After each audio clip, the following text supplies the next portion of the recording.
Vamos a comenzar.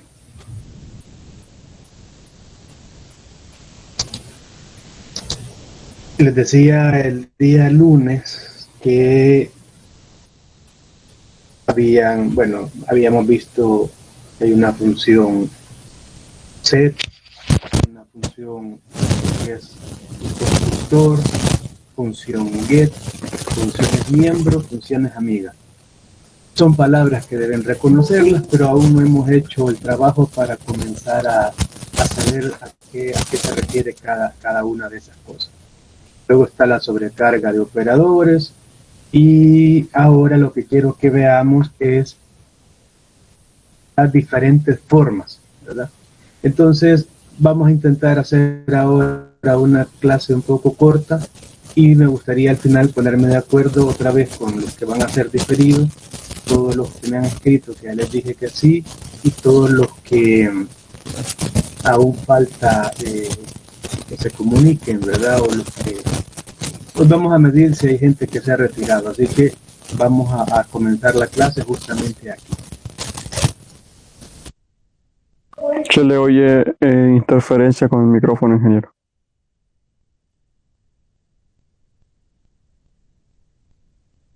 Déjame ver.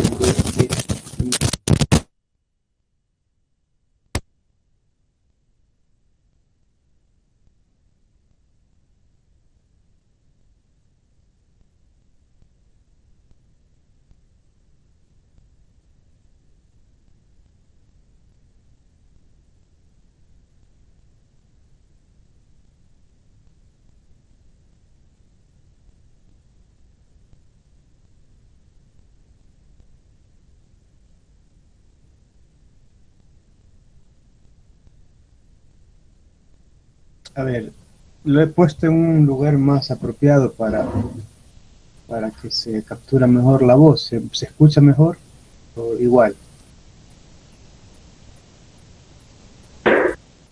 Se escucha mejor, pero usted ya no se oye tanto. Vamos a ver. Vale. Deme un minuto ahí de prueba y me dicen, ¿verdad? Vamos a seguir.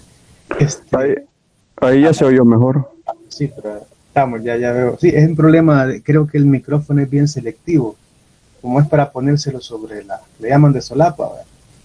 Y yo no lo pongo acá porque roza mucho, es un problema que tiene, es bien sensible, pero es bien, el ángulo de recepción es bien baja. Creo que ahorita está más estable, ¿verdad? Sí, ahí sí. Ok, gracias. Bien, a la hora de crear una clase hay diferentes formas de guardarlo. Yo quiero que conozcan las diferentes formas, que las puedan usar, pero que en este momento quizás quede una ligera confusión o no haya como, no entiende usted ahí, si me deja esto, pero tranquilo, faltan como 7 semanas para que hagamos un examen de esto. La idea es que en este periodo se construya el conocimiento y además ustedes comiencen a practicar, así que no presten atención lo mejor que puedan hoy, yo sé que lo hacen, intenten entender, pero si hay cosas que están quedándose ahí sombrillas, yo le doy unas 2 semanas más. De ahí para allá, pues aflíjanse, ¿verdad? Y comiencen a preguntar, consulta y todo. Veamos, a la hora de crear una clase, las clases tienen 3 partes. Todas las clases tienen 3 partes. Entonces, a veces las 3 partes las podemos escribir en 3 archivos.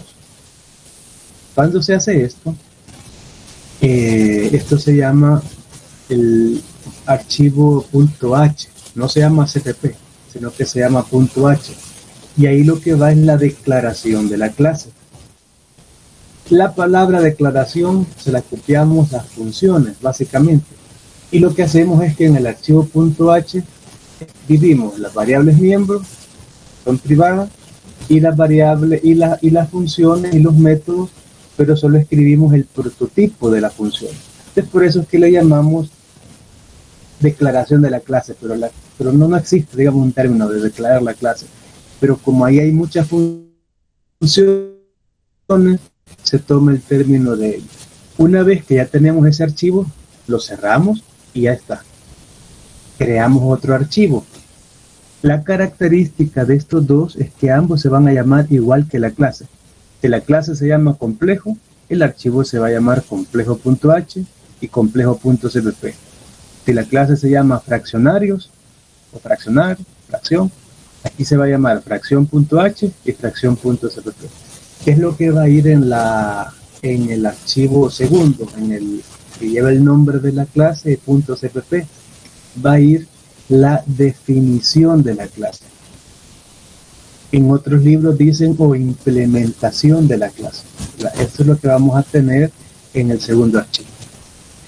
Básicamente la clase, eso es todo. Ya está. Ahora creo un programa principal como los que han creado hasta hoy y ahora vamos a utilizar la clase. Entonces, también en el lenguaje de POO, de programación orientada a objetos, a esto se le llama instanciado de la clase. Busquen esas palabritas en Google cuando tengan tiempo, dale una mirada al internet alrededor de todos estos vocablos y van a también a profundizar sus conocimientos.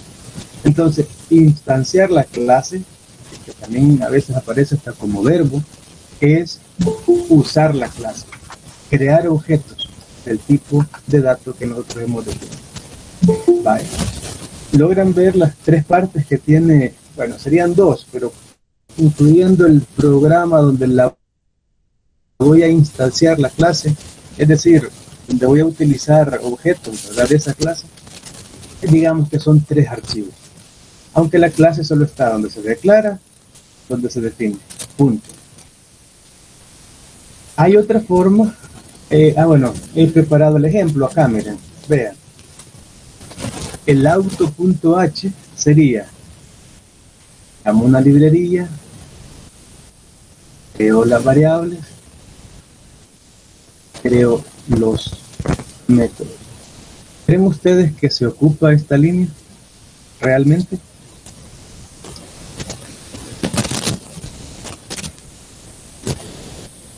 Si este va a ser un solo código, a veces ya comienzo a usar esa palabra que suelen usar mucho, un solo script, ¿verdad?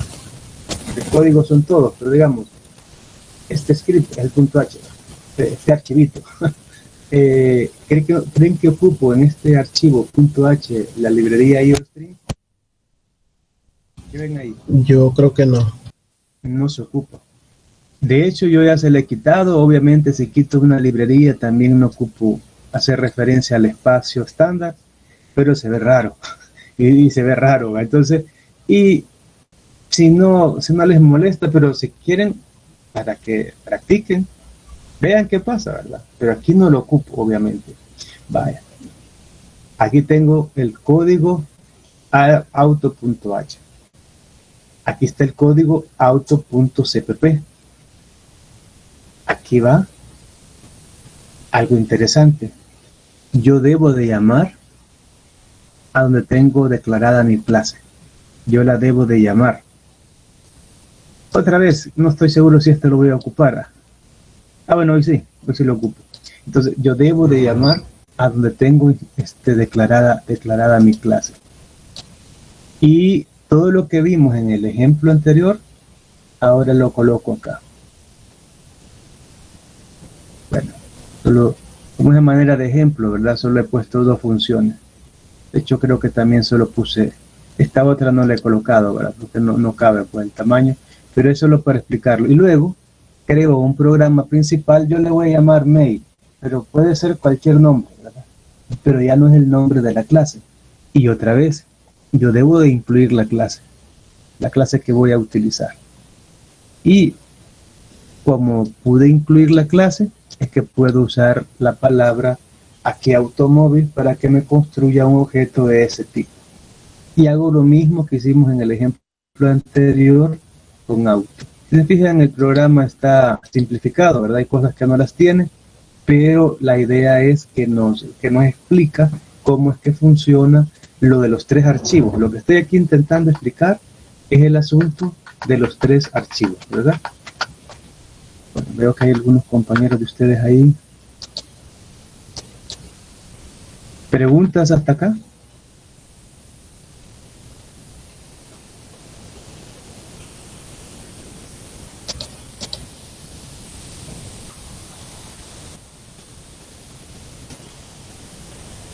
Ingeniero, ¿y cómo asocia la definición de la clase?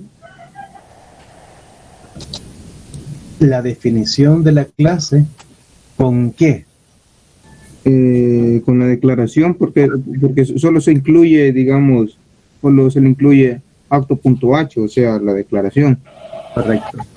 Aquí está la declaración y se llama el archivo auto.h. En la definición, esto es todo lo que hago. Entonces hoy ya puedo escribir, miren, porque siguen siendo funciones miembros. Puedo escribir automóvil.h y como dentro de esta clase, así se llama la clase, es decir, el archivo se llama auto, pero la clase se sigue llamando automóvil, ¿verdad? Bueno, quizás aquí puedo aprovechar de decir algo, es decir, ¿cómo se llama el archivo? Normalmente es el mismo nombre de la clase, pero vean acá, aunque se llame diferente, puede ser que funcione, pero yo mejor sugiero que pongan el mismo nombre, ¿verdad? El mismo nombre de la clase. Aquí solo es de manera de ejemplo. Es todo el vínculo, ahí a quien esté preguntando, ¿verdad? Es todo el vínculo. Colocar en el include el nombre de la clase.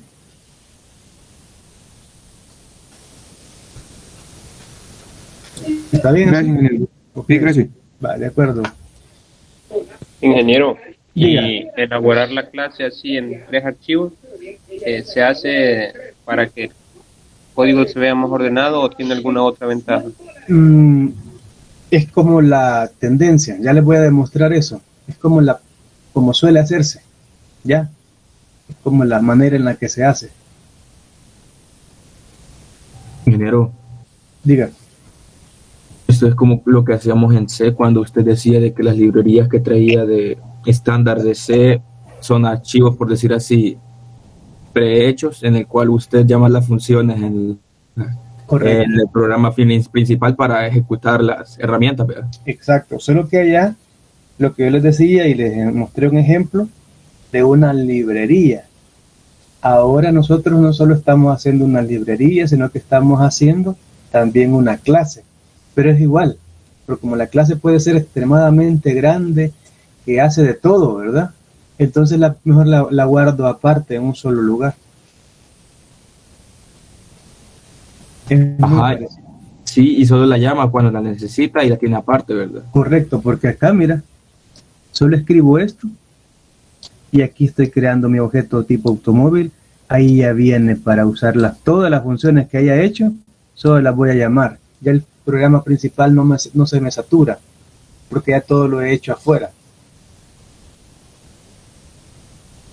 Sí, cabal. Gracias, ingeniero. Va, de acuerdo. Está bien, vayan intentando ahí hacerse expectativas de esto, porque eso le va a ser más fácil el reconocerlo, las partes. ¿Otro comentario o aporte? A ver, dice Eric, auto.h es la librería donde está la declaración y automóvil es la clase a la que pertenece la librería.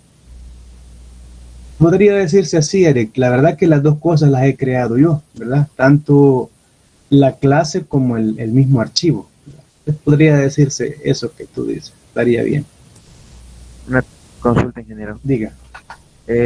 Los 3 archivos tienen que estar en el mismo lugar, por sí, decirlo así. Correcto. Si no, aquí habría que escribir C, pleca y donde sea que lo haya guardado. Gracias, ingeniero. Okay. Vale, pero apenas hemos visto el caso de 3 archivos. Fíjense que hay una forma 2 donde se suelen hacer 2 archivos. En los 2 archivos es de la siguiente manera. Un archivo tiene el nombre de la clase y termina en .h. Y ahí se hace la declaración y la definición de la clase. Lo pueden hacer de 2 maneras. Declarar y definir al mismo tiempo, como el formato aquel de la declaración previa, cuando ustedes la definición la ponen arriba del mail, pueden hacerlo así, sigue siendo una función. Pero a mí me gusta que por fines didácticos, al menos para esta asignatura, aunque lo hagan de 2 archivos, siempre escriban el bloque de la declaración y luego el bloque de la definición, ¿verdad? Me gustaría que lo hagan así. El siguiente archivo, yo le llamo dos archivos porque le llamo uno a este, ¿verdad? Y siempre donde lo instanciamos, digo que es el segundo, aunque la clase realmente ahora nos queda, miren, en uno solo. Veamos, bueno, ya no está aquí el ejemplo. Veamos, ¿se entiende?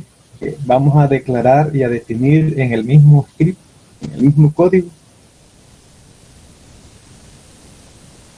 Mi sugerencia es que comenten, escriban. El siguiente bloque es la declaración. Comentan. El siguiente bloque es la definición. Y les queda igual de ordenado. Si le digo que lo pase a 3 archivos, ustedes bien saben qué líneas extraer, ¿verdad? Vaya, pero igual yo también podría escribirlo en un solo archivo. En este caso, la declaración de la clase, la definición y el instanciado está en el mismo archivo. Yo sugiero otra vez que, aunque esté en un solo archivo, ustedes escriban todo un bloque que diga, aquí está la declaración. Otro segundo bloque que diga, aquí está la definición. Y otro tercer bloque que diga, aquí está el programa principal. ¿Qué cuidados hay que tener? ¿Cuántas veces vamos a escribir la palabra include para un solo archivo? Solo una vez. ¿Vamos a incluir el llamado a una función? Perdón, ¿vamos a incluir el llamado a la clase cuando lo tenemos en un solo archivo? No. No, ¿verdad? Porque ya es distinto, un archivo distinto, sino que todo está ahí mismo, escrito en el mismo archivo. A ver, leamos la nota. Independientemente del número de archivos, también se puede declarar y definir de una vez cualquiera de las funciones o operadores sobrecargados. Esto se recomienda hacerlo siempre para funciones con una definición corta, como funciona en line. Pues vean, lo de declarar y definir una vez que no ponemos el prototipo de la función, ¿verdad? Sino que de un solo la definimos. Pero si podemos evitarlo en un principio sería mejor, para que tengamos por separado todos los bloques. Sobre esto, yo aquí tengo algo que quiero que vean relacionado con esto que lo voy a mostrar así bien a intervalos, porque esto lo vemos hasta después de hacer varios ejemplos. Lo quiero, por la pregunta que hacían ustedes, ¿verdad? De si deberían de ser de 3 archivos, vean.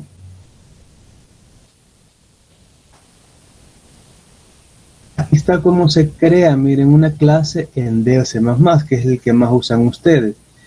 Otra vez, este video lo vamos a volver a ver, pero ahorita solo quiero que se fijen en esto que ustedes preguntaban. Por defecto, yo voy a crear un proyecto. Le digo que lo quiero crear una aplicación de consola, porque es lo que hacemos ahorita. Y voy a hacer ya el ejemplo que tenemos para más adelante, que es el ejemplo complejo. Insisto, este video lo volveremos a ver, solo es porque alguien hizo una pregunta que me pareció importante. En esa ocasión lo guardé aquí en el escritorio. Y para no mezclar, pues creo una clase que se llame, una carpeta que se llame complejo. Vaya. Y guardo ahí, ¿qué estoy guardando ahí? Un proyecto, porque así se llamaba. Pero vean, dentro del proyecto lo primero que me hizo fue crear el mail. Ahora le digo que necesito crear los otros archivos.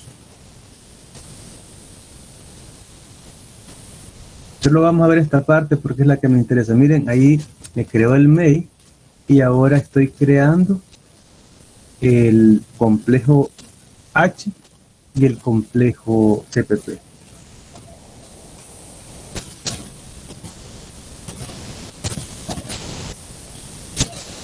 Y por alguna razón me le cambia el nombre al mail, ahí hay que volvérselo a escribir. Vean que aquí me tocó crear un proyecto, pero a mí me gusta más cómo se comporta en miren, en el code block. ¿Se acuerdan de que que se los presenté en intro, ¿verdad? Vea, a mí me gusta más cómo se comporta aquí. Presten atención a cómo se hace. Me voy a proyecto, otra vez, y ya de una vez él tiene el proyecto, tiene que hacer otra vez en consola. El proyecto es que van a haber varios archivos ejecutables vinculados entre sí. A eso se refiere la palabra proyecto. Ya está seleccionado C++. Y lo voy a volver a crear en el escritorio. Creo que lo otro solo lo hice el video y lo borré y lo volví a crear, miren, en el escritorio. Y él tiene su propia extensión, de ahí sí no me puedo meter, como le llaman. Ahí la vamos.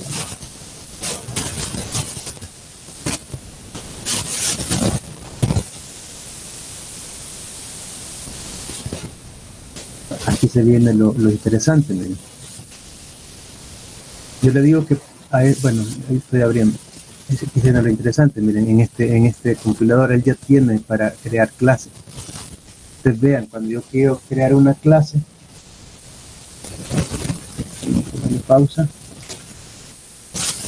él me puede poner ya un constructor, pero es un constructor de oficio, no dice mucho. Ya se le oye interferencia, ingeniero. ¿Me está escuchando? Bueno, ¿aquí me escucha mejor?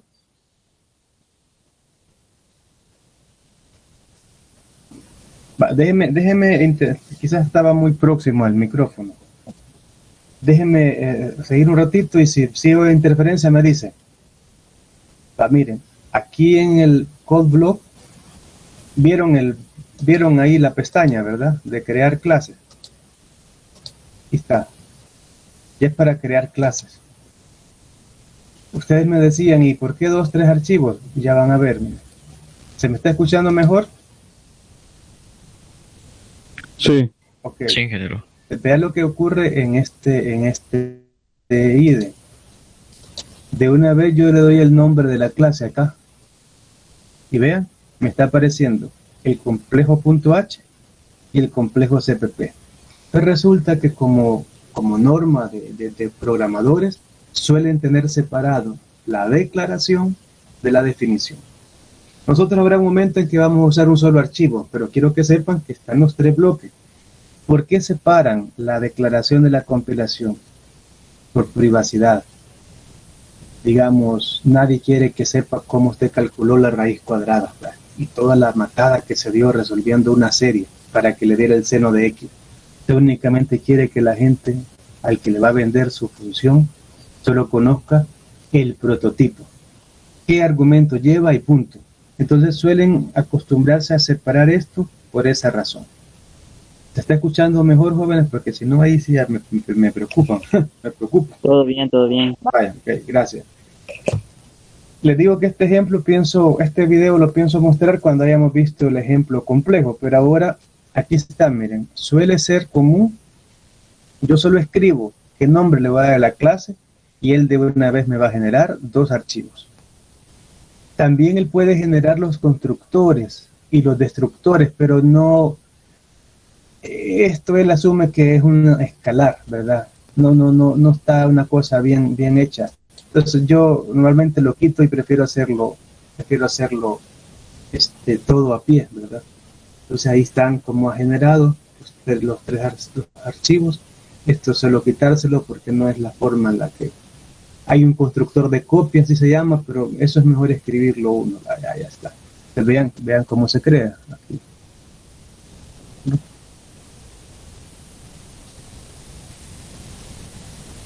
Ahí todo es el famoso siguiente, ¿verdad?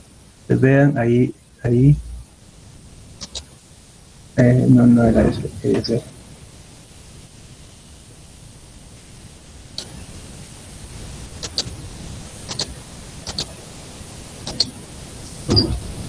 Vean ahí aparecen, ¿verdad? Ahí aparecen.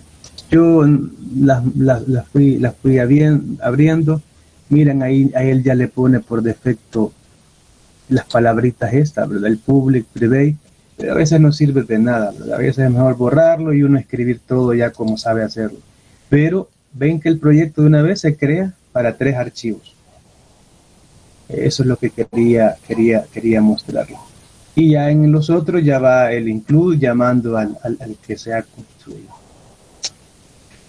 Bien, aunque no lo vamos a ver todo el video, vean que en Linux es un poco diferente. En Linux esto hay que hacerlo a pie completamente, ¿verdad? Yo tengo mi carpeta complejo y tengo mis archivos, ¿verdad? Entonces me toca escribirlo uno por uno. Ustedes ya saben, yo suelo usar mucho Case por la facilidad que hay el compilador y de una vez también el anexa la terminal. Entonces, este código lo tienen en el libro, en el guión de texto.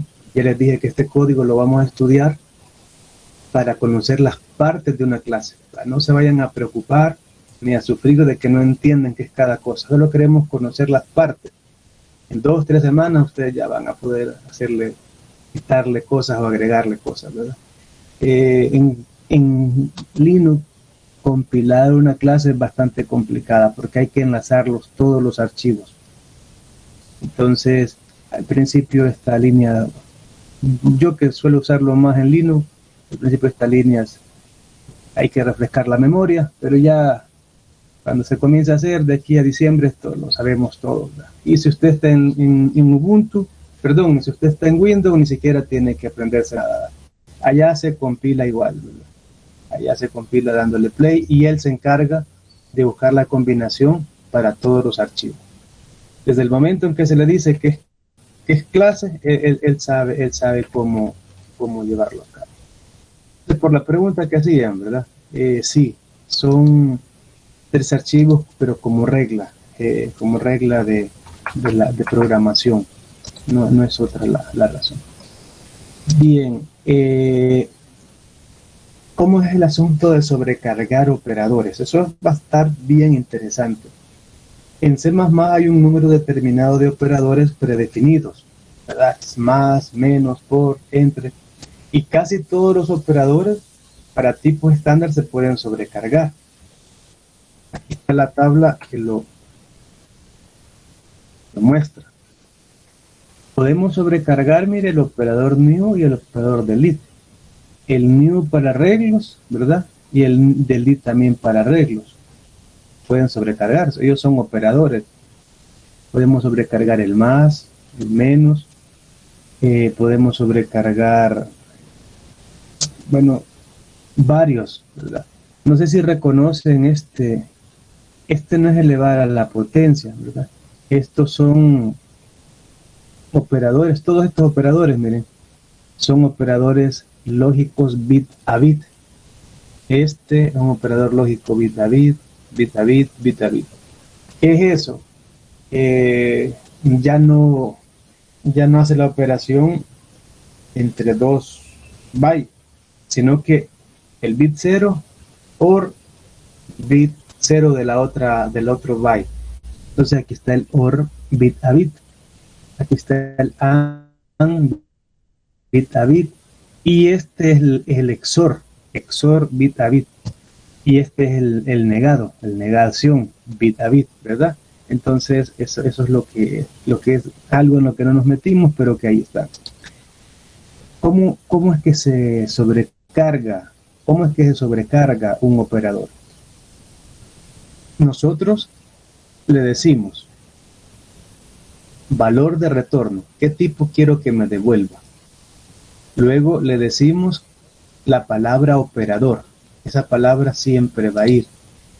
Cuando quiero sobrecargar un operador, yo escribo la palabra en inglés operador y luego explico cuál operador es.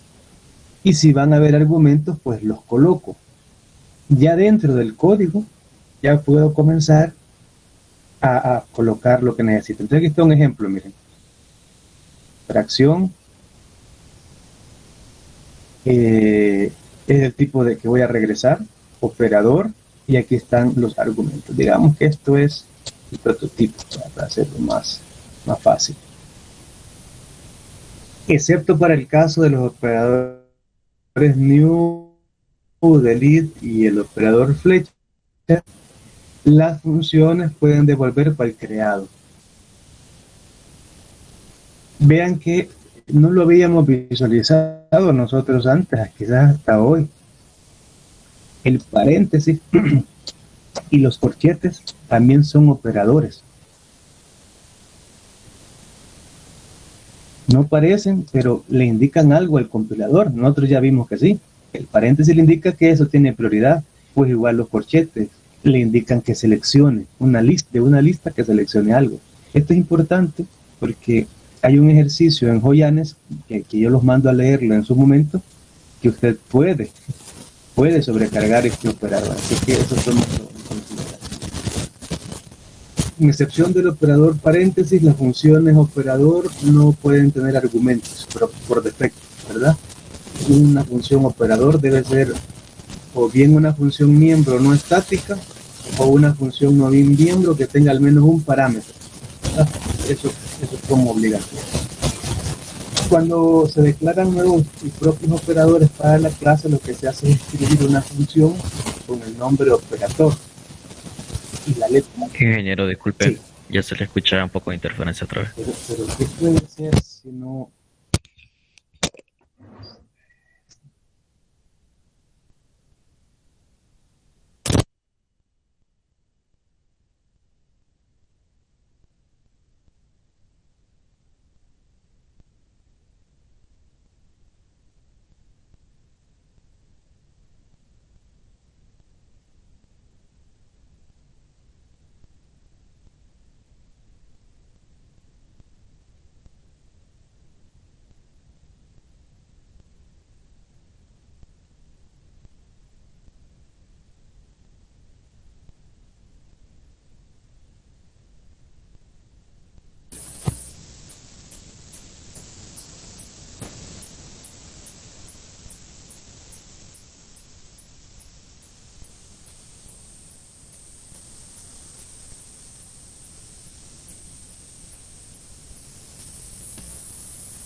A ver, ¿me oyen?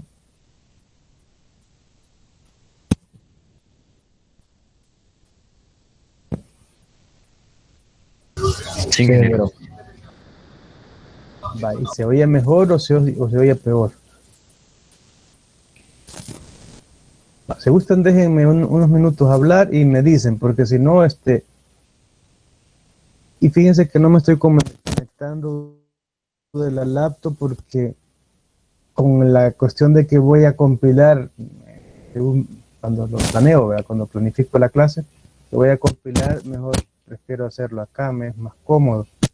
Pero, ¿qué problema con el micrófono? Vale. Debemos terminar esta diapositiva, ya casi se termina.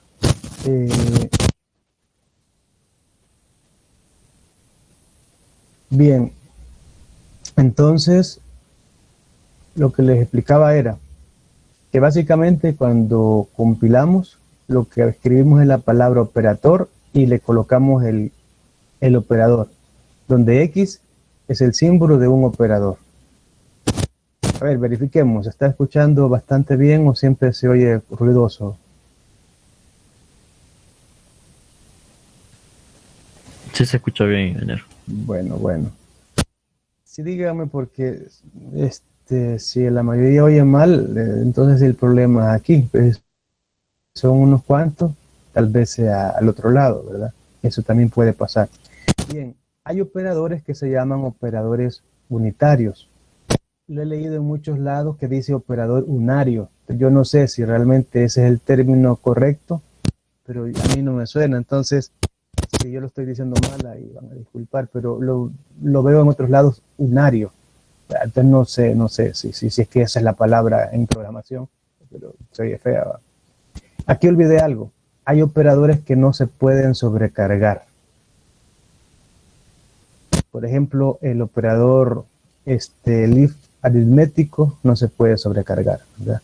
El operador de resolución tampoco.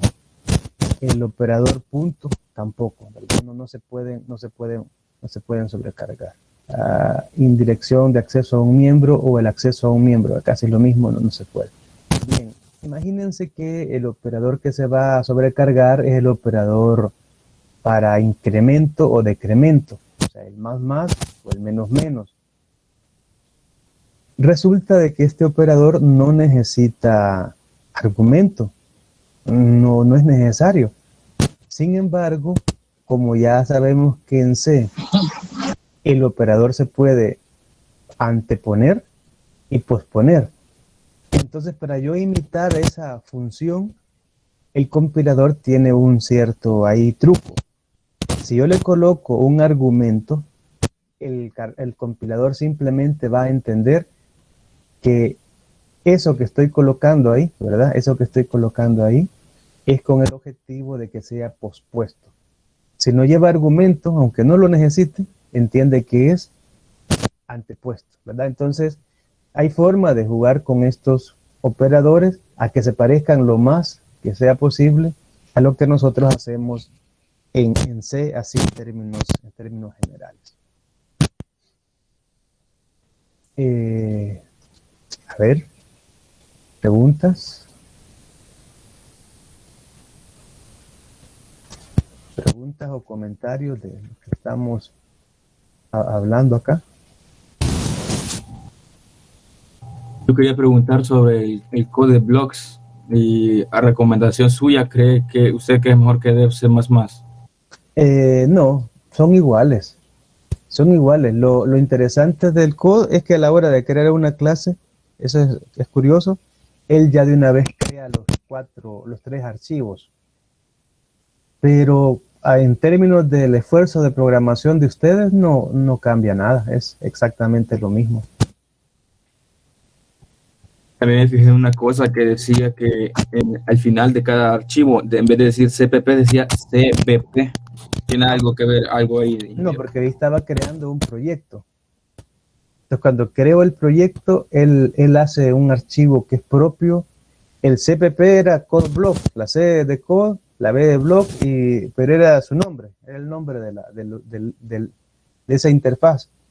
Y no, cuando él crea un proyecto, siempre crea un archivo que es el que enlaza todo lo que voy haciendo yo. Pero es una cosa para uso interno. Si se fijan en Linux, nada. Son los muy 3 archivos que yo los guardo en la misma carpeta. Allá no se pueden crear proyectos así en el compilador de la terminal. A no ser que use un IDE, que los IDE, eso es lo bonito, que hay IDE para Windows, IDE para Linux, ¿verdad? Y se comportan igual. Okay. Sí. La respuesta corta, yo le diría que use cualquiera. No tiene una ventaja usar CodeBlock. Excepto ese truquito que se tiene, ¿verdad? Que ellos, ya de una vez cuando usted escribe la clase, él se la rellena un montón, pero ustedes van a aprender a hacer las clases de cero, entonces no ocupa que nadie le rellene nada de entrada. Gracias, ingeniero. Bien. Vaya. ¿Hay más preguntas?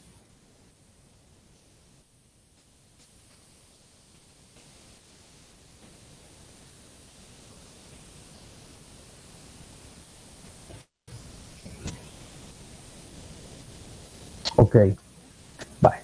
La clase anterior era para darle un contexto al tema de programación orientada a objetos. El ejemplo del auto es extremadamente elemental, pero solamente intenta motivarlos a que ustedes estudien y busquen información al respecto. Vale. Vamos a ver ahora un ejemplo.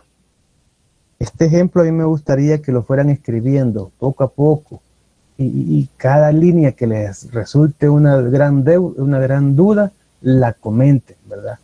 Entonces vamos a partir de este ejemplo. El ejemplo complejo. A ver, la programación orientada a objetos permite realizar grandes programas mediante la unión de elementos más simples, que pueden ser diseñados, comprobados de manera independiente. Ese trabajo de programación que hacen las grandes mentes, ¿verdad?, en el mundo, y que dan como fruto cosas como WhatsApp, como Facebook, como todo eso, No crean que es un trabajo de una sola persona. Además, los equipos son multidisciplinarios, es decir, no todos son ingenieros. Hay gente que sabe diseño y por eso los colores, tipo de letras están ahí en el equipo y no es que saben de C ni de Java. Entonces,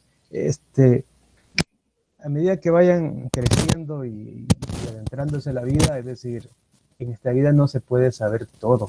Cuando alguien quiere que uno sepa de todo, está perdido, porque eso no es posible. Entonces esta gente, la programación orientada a objetos, vino a resolver ese problema, donde podían crearse piezas, módulos, ¿verdad? Por ejemplo, vaya, mira, usted le va a crear la interfaz a este objeto. Ahí trabaja en la interfaz. Usted le va a crear la función que manda el mensaje. Y ese se pone a trabajar solo en esa función, pero todo sobre un objeto específico, ¿verdad? Así que eso es lo interesante de este tipo de programación. La definición genérica de estos objetos es la que se realiza mediante una clase. Así, una clase contiene una completa y detallada descripción de la información y las funciones que contendrá cada objeto. Las clases en C++ se pueden ver como una generalización de las estructuras de C, con la diferencia que ahora tanto las variables como las funciones son miembros de la clase. Allá no podíamos hacer funciones miembros de la clase, ¿verdad? En estructuras no existe eso. Entonces, repasemos el ejemplo de una estructura que ya la vimos en la asignatura anterior.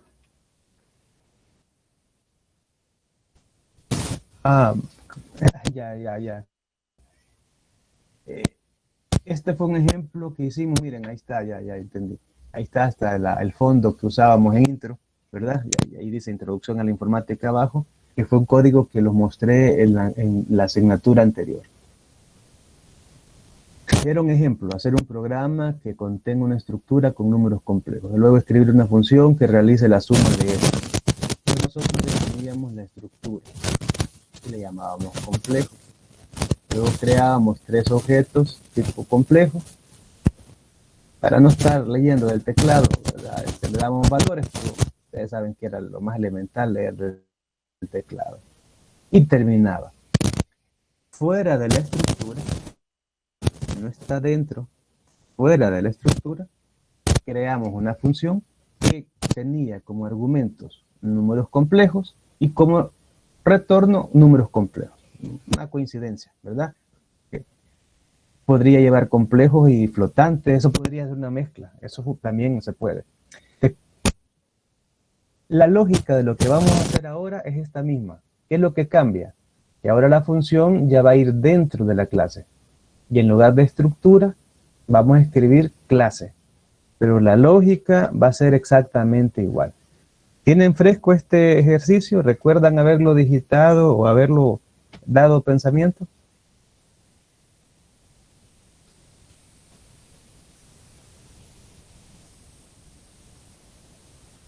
Sí, ingeniero. Además nos dejó uno parecido en una de las actividades evaluadas. Correcto. Vale. ¿Por qué insistí con eso? Porque ahora vamos a tener que recordarnos la lógica de cómo se manejan los números complejos,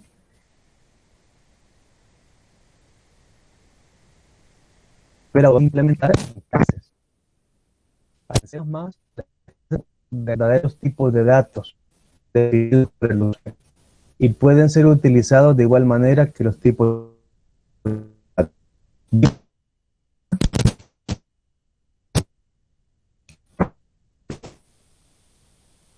¿Alguien habló?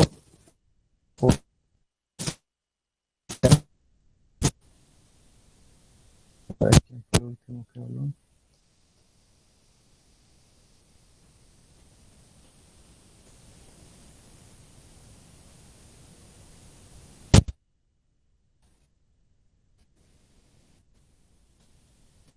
Ok, tienen que participar, no duden en hacerlo, verdaderos tipos de datos, ¿sí? Ahí tenemos enteros, flotantes, ¿verdad? Entonces los objetos son a las clases como las variables son a los tipos de variables. Lo mismo que hablamos con las estructuras, ¿verdad? Un objeto tiene su propio conjunto de datos o variables miembros.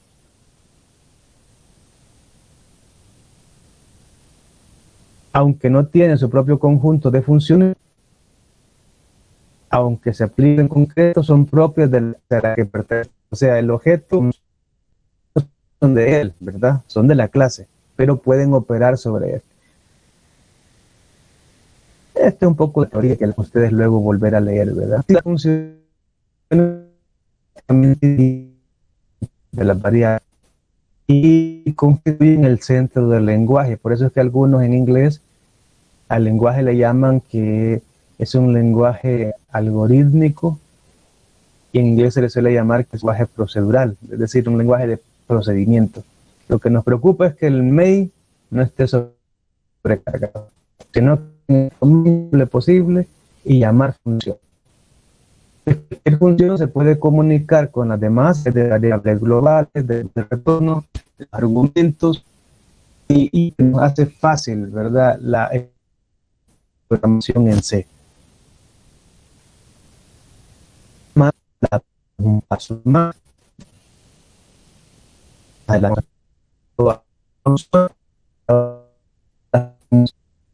El centro de la página son las funciones, datos, o más bien dicho, los objetos. Contienen datos y funciones concretas, ¿verdad? Y hay una cosa bien importante que poco a poco la van a ir visualizando. En programación orientada a objetos se quiere proteger las variables. Las queremos ocultar. Y es de ahí la insistencia de que públicas y privadas las cosas. Eso se llama encapsulamiento. Ese es el concepto de encapsulamiento, o si hablan con alguien que ande muy empapado de esto, es la famosa abstracción de datos, ¿verdad? Abstracción de datos es eso, la ocultación de datos. Lo que ocurre es esto: para un hacker, cualquier método público es la forma por la que va a llegar. ¿Cuál es el método público por defecto que está en cualquier computadora del planeta? La dirección IP del correo electrónico. Es decir, no importa lo seguro que sea, no importa lo robusto que sea una red, pero el puerto que está abierto es con el que se sale a internet, ¿verdad? Y entonces ahí se entra. Pues en un código, pensando ahora en un código, igual. Lo que está abierto al teclado son los métodos públicos. Entonces de ahí la insistencia de cuidarlos. Los métodos públicos pueden llevar validación, encriptamiento y un montón de cosas. A ver, los miembros públicos son aquellos a los que se puede acceder fuera de la clase. Los privados únicamente se pueden acceder dentro de la clase. Por defecto o de ordinario, como dirían los españoles, una clase ofrece un conjunto de funciones públicas a través de las cuales se puede interactuar sobre los datos. ¿Cómo le llamamos a esas funciones para interactuar sobre los datos?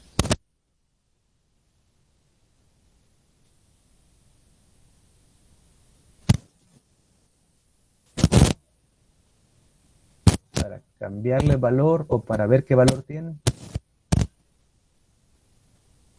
Ingeniero, se le está cortando un poco. ¿Y ahora?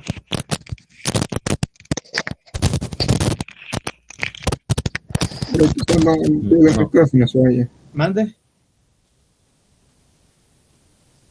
Es que se le escucha interferencia y un poco cortado. Sí, Ahorita no sé si es una pregunta, pero no se le escuchó muy bien. Vaya, voy a hacer esta pregunta y vamos a quedarnos acá. Ya habrá que ver qué se hace con este micrófono. Preguntaba, aquí está escrito que hay funciones públicas para acceder sobre los datos. Mi pregunta es, ¿cuáles son esas funciones? ¿Qué nombre No le es la damos? función, no es la función set y el nombre de la función, ¿correcto? De la variable miembro, correcto. Pero yo generalizando es las funciones set y las funciones get, ¿verdad? Son para esto, para acceder a los datos. Pues ingeniero, que la clave del C++ es proteger los datos, no tanto las funciones. Sí, ya las funciones solo es una herramienta, pero ellos más están preocupados por el famoso concepto de encapsulamiento. Esto, digamos, que es una cosa de las prioridades, ¿verdad? Del lenguaje y de la forma de programar, del paradigma de programación. Por eso que existen estas palabras, ¿verdad? Private y public, que no existían en C. Porque antes en C, como era un creador de herramientas, por decir así, ¿verdad? Lo que se trataba era de, digamos, como empresa, proteger las funciones para que, digamos, otra empresa competidora no se diera cuenta de cómo son. Ahora se protegen los datos. Correcto, pero lo otro se mantiene, porque la manera de proteger mi función es a la hora de solo mostrarle el prototipo. No le explico cómo lo resolví. Solo le digo, mire, ponga 3 argumentos y le va a devolver la respuesta. ¿Cómo lo hace? Eso es mi negocio, ¿verdad? Eso es lo que yo no voy a dar. Pues ahora, además de eso que ya traía C, ahora también yo necesito proteger los datos. Y la única forma es que no hayan funciones públicas. Solo hayan funciones que las pueda acceder de manera privada. Pero eso es imposible, entonces no me va a servir. Ahí se viene todo el concepto de encapsulamiento, que nosotros lo vamos a ver hasta cierto grado acá. Pero muy buenas observaciones. O sea que es como una máquina expendedora de gaseosas, que solo se ve y le toca. Nada más. De hecho, la patente es una máquina de esa, ¿verdad? Esas cosas están patentadas. Nadie sabe esa máquina, esa cosa es segura, ¿verdad? En Estados Unidos, por ejemplo, esto de meter dinero y recibir un servicio, por ejemplo, compra la tarjeta del metro o todo eso, esas cosas están mecanizadas y seguro que $1 es $1, ¿verdad? Pero conoce la interfaz. Ahí dice, coloque aquí su moneda y reciba la tarjeta de $1. Bueno, algo así son las clases, lo que es muy sencillo, todo en consolas, ni siquiera nos dedicamos a hacer interfaces gráficas.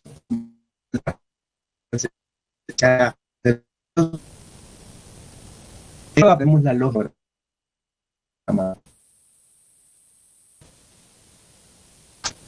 Ok, gracias, ingeniero. Gracias a ustedes ahí por estar participando. Va. Seguimos. Al usuario le es suficiente con saber cómo comunicarse con el objeto, ¿verdad? Pero no tiene por qué conocer el funcionamiento interno del mismo. Va en la dirección de lo que ustedes mismos han estado comentando. En C++, los métodos de una clase pueden ser funciones u operadores. Ya se fijaron que los operadores realmente, cuando los sobrecargo, en realidad es como escribir una función. Solo que en lugar de darle un nombre a la función, ¿qué es lo que voy a escribir en lugar del nombre de la función?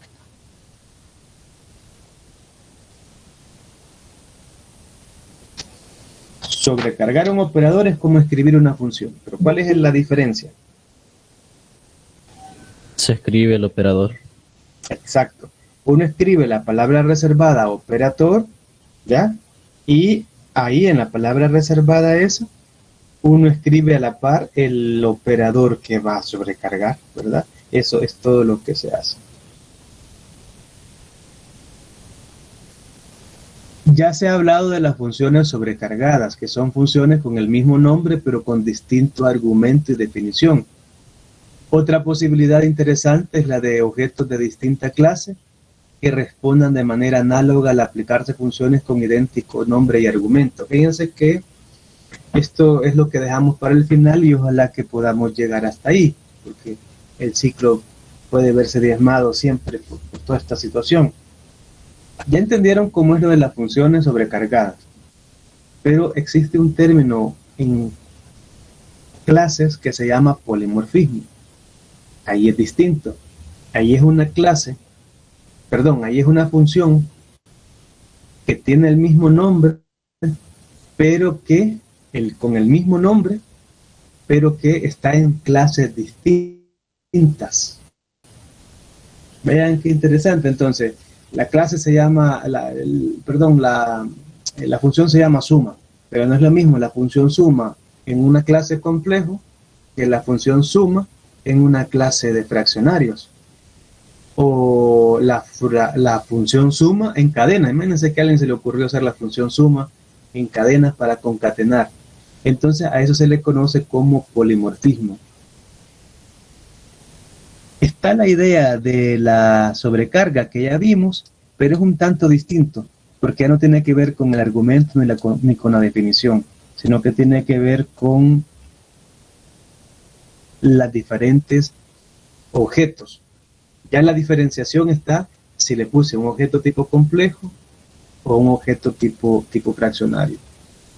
Igual esto hace que aparezcan las famosas funciones virtuales. Así que ese último parrafito, no se preocupen, porque eso es el que vemos en las últimas 4 semanas. Aún no estamos para llegar a eso. Antes de entrar en la explicación ya detallada de este programa, se va a presentar un ejemplo relativamente sencillo, ¿verdad? Se va a presentar un ejemplo relativamente sencillo. Vamos a ver, alguien está llegando. No golpeé el micrófono de Douglas.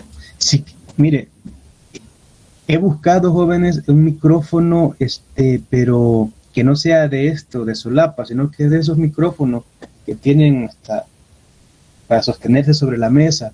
Y creo que se han escaseado.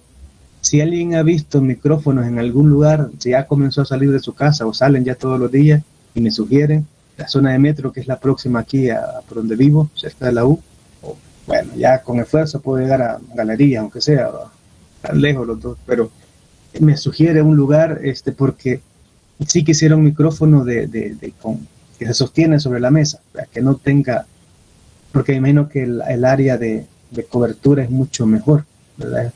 En cambio este es un buen micrófono, pero hay que colocárselo con un cuidado y no estarse moviendo, cabal, porque si no, lo que dice su compañero, el golpe es bien bastante molesto. Está bien, Douglas. Y si alguien me sugiere dónde buscar uno diferente, lo haré en la brevedad posible. Vale, volviendo a esto, y por aquí vamos a ir quedándonos ya.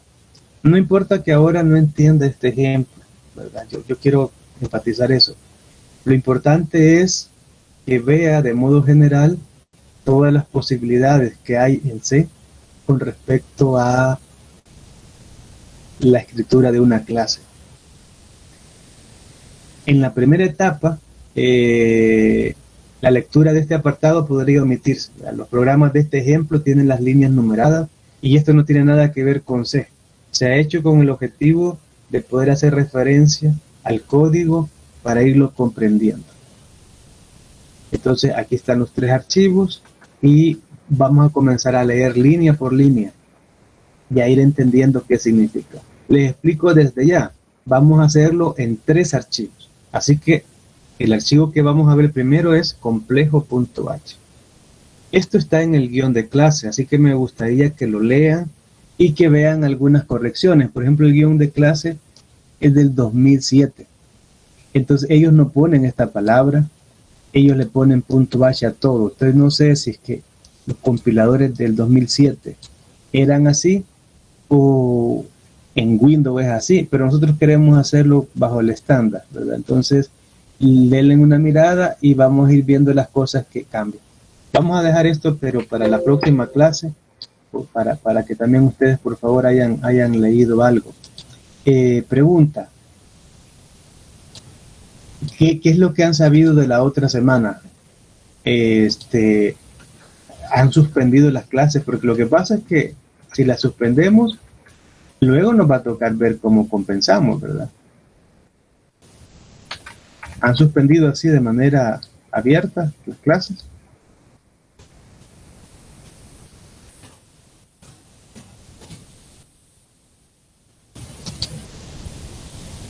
¿Alguien que me diga?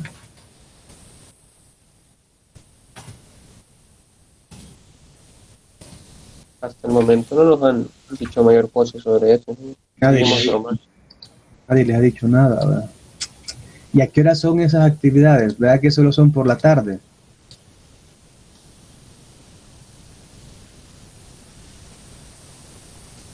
Tampoco lo saben. No, también hay algunas por la mañana, creo. Fíjense que yo siempre he colaborado con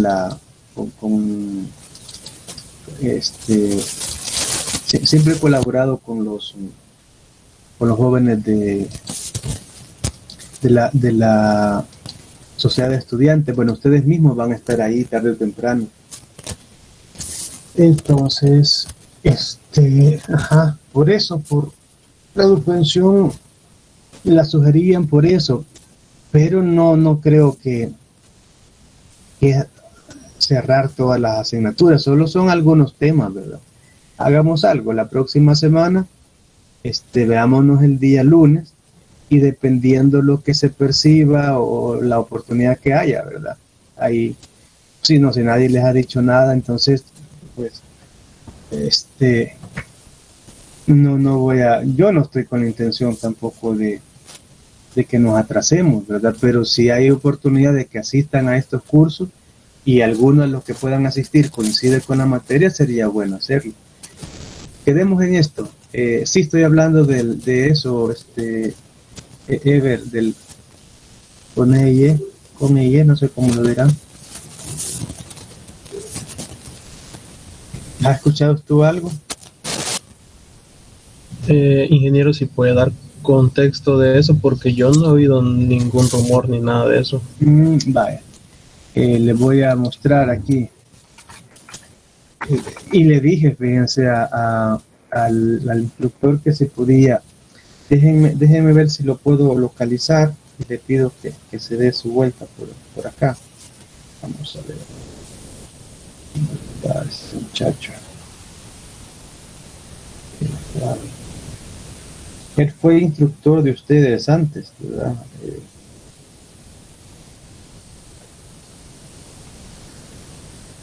Es que sí nos lo hizo llegar, ingeniero, pero creo que no todos estamos en ese apartado. Bueno. Ok, entonces les cuento. Bien, sí, diga. lo que podríamos hacer es chequear el calendario, ¿verdad? Porque creo que a mí de las actividades que me interesaron, solo una coincide con su materia. Uh-huh. Eso sería así no nos atrasamos. Miren, les voy a compartir acá. Este no es trabajo mío. Estos muchachos, yo les dije que se vinieran a hacerle publicidad con ustedes. Vaya, aquí está, miren. Este es un Congreso Nacional de Estudiantes de Ingeniería Eléctrica. Lo comenzaron hace unos 4 años, quizás más adelante puedan estar ustedes también ahí. Aquí hay una charla que la va a impartir alguien a las 4 de la tarde. ¿Va? Bueno, le están haciendo publicidad más que todo a esto, no sé, algo de potencia. ¿Va? Aquí dice inscripción oficial al evento. ¿Va?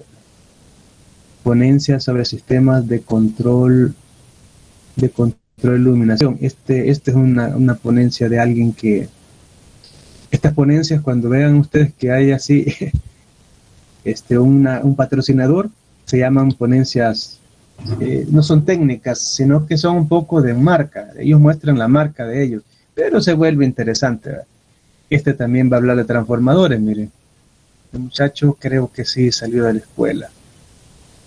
También es un estudiante graduado de la escuela.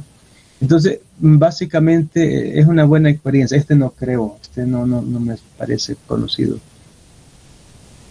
Me gustaría que, igual él es un estudiante de la escuela, miren, va a mostrar algo que están haciendo en esta empresa. Entonces, son patrocinadores porque algún gasto hay. Otro no tiene patrocinadores, pero él va a hablar de mercados eléctricos. También es un estudiante nuestro. Aquí hay gente que quiere entrar. Entonces, es un congreso que cuando estábamos en presencial iban a la visita, ¿verdad? Es para señoritas que están acá, miren, la presencia de mujeres es muy limitado, pero ahí están también, ¿verdad? Más de alguien pues se logra volar, ¿verdad? En el área de ingeniería, sobre todo eléctrica, y entonces espero que ustedes sean de ella.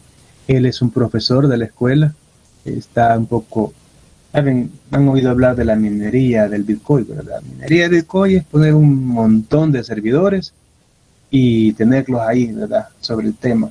Entonces hay países que no quieren que sus servidores estén ahí. Imagínense que Google quisiera tener sus servidores en El Salvador y no pagar y sostener todos los datos, que no se le puede ir la luz jamás.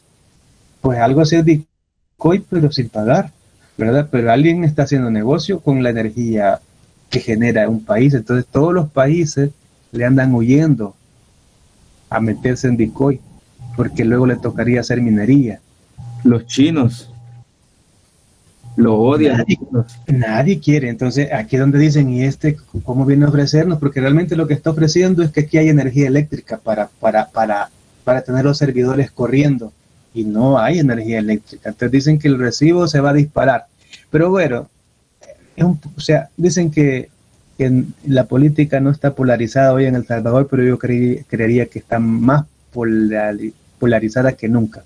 Hay un montón de gente que se dedica a apoyar al gobierno y otro montón casi igual que se dedica a oponerse, cuando antes nadie hacía ruido. Entonces, este tema es interesante, ¿verdad? Porque Bukele ha ofrecido el Bitcoin, sostenerlo con geotermia. Este señor dice que no, ¿verdad? El doctor Carlos Martínez dice que no se puede. Es interesante ahí oír los comentarios, ¿verdad? Aquí está la gente que quiere asistir. Este otro curso siempre es bonito porque son de gente de afuera, miren, de México. Las horas, 2 de la tarde, 4 de la tarde, es que siento que todo es en la tarde. Para mí que casi todo puede irse ahí mismo donde está el calendario para chequearlo en este momento. ¿A dónde? En la parte donde decía inscripción, ahí mismo está el calendario de actividad. Ok, inscripción. Busca la fecha 30 de agosto. Pero ¿dónde encuentran los inscripción, dicen ustedes? Decía inscripción gratis. Sí, ese creo que era de los primeros que le salieron. Sí, aquí estaba. En la descripción tiene que estar. Solo es una imagen. No sé dónde se inscribe. Pues, busco el link que nos pasaron y lo comparto acá. Ajá. Entonces, para los que estaban preguntando, ¿de qué estábamos hablando? Es de esto, ¿verdad? Entonces, eso del Bitcoin, es un tema del que hoy se ha puesto de moda, ¿verdad? Entonces van a aparecer con eso en la charla, pero básicamente casi siempre es de cosas de ingeniería, ¿verdad? Ahí está relacionado por el tema del consumo de electricidad. Entonces yo diría que nos veamos el lunes. Vaya, ahí Nelson ha pasado el enlace, voy a abrirlo yo también. Voy a compartírselo para que lo vean.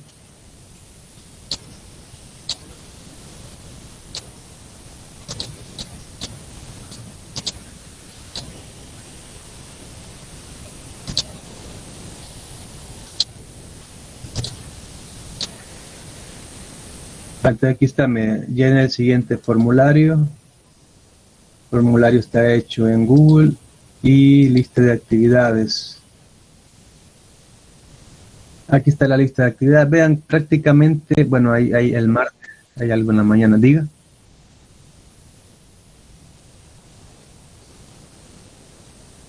A veces escucho, pero no sé si estás... va a participar. Solo se ve la página de Facebook. No se ve. Ok. Ya está. ¿Ahora? Sí, ingeniero. Vean las actividades, por ejemplo, la inauguración, todo es por la tarde. En la mañana hay una visita técnica, pero el martes no tenemos clase. El día miércoles hay una ponencia por las mañanas, miren. Yo digo que nos vemos el lunes, fíjense, y no estamos... Y estamos apoyando esto.